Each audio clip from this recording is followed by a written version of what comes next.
জিনিসগুলো কত সুন্দর তাই না? অনেক সুন্দর কালেকশানের দোকানটাতে। আমরা মহিলারা দেখলে সবগুলো নিয়ে যেতে চাই, ইচ্ছে করে সবগুলো নিয়ে ঘর সাজিয়ে রাখি।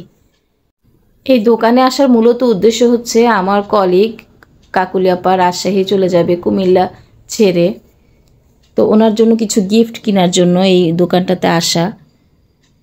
আপনি যদি কোনো প্রফেশনে কাজ করে থাকেন, কোনো না কোনো সময় কোনো না কোনো কারণে আপনাকে এক সময় বিদায় নিতেই হবে। সেমভাবে ওনারও বিদায় চলে যাওয়ার সময় হয়েছে, কারণ রাজশাহীতে বাড়ি করেছে, হজ করেছে, ছেলের বিয়ে দিয়েছে, মেয়েটা আছে, তো আর কোনো চাহিদা নাই জীবনের জন্য।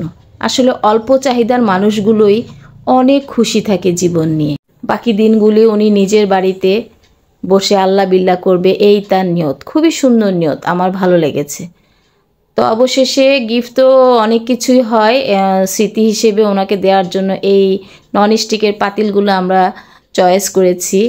2টা পাতিল আর একটা ফ্রাই প্যান গিফট করব, প্যাকেট করে দিচ্ছে।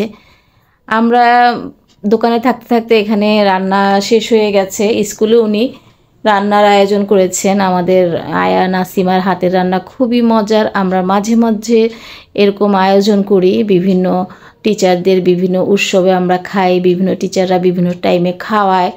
তো নাসিমাই সবসময় রান্না করে, তো ও রান্না করে এক বেশ খাওয়াই ফেলছে আমরা আস্তে আস্তে। তা আমরা এসে এখন খেতে বসবো। কাকুলিয়াপা চলে যাবে, এজন্য আমাদেরকে খাওয়াচ্ছে মূলত। তো মাশাল্লাহ আলহামদুলিল্লাহ, রান্না যেমন সুস্বাদু হয়েছিল খেতে, অনেক আয়োজন করেছে। পোলাও, ডিম, রোস্ট, মুগ ডাল, বুটের ডাল, সালাদ, কোক আর রাজশাহীর মিষ্টি। উনি অনেকবার আমাদেরকে মিষ্টি খাইয়েছে, রাজশাহীর অনেক দামি দামি মিষ্টি খেয়েছি ওনার বদৌলতে। তো অনেক অনেক ধন্যবাদ আমার কলিগকে। আল্লাহ ওনার মনের নেক ইচ্ছেগুলো পূরণ করুন, মৃত্যুর আগ পর্যন্ত সুস্থ রাখুন। সবাই দোয়া করবেন। ভিডিওটা কেমন হয়েছে জানাবেন, লাইক কমেন্ট শেয়ার করবেন। আল্লাহ হাফিজ।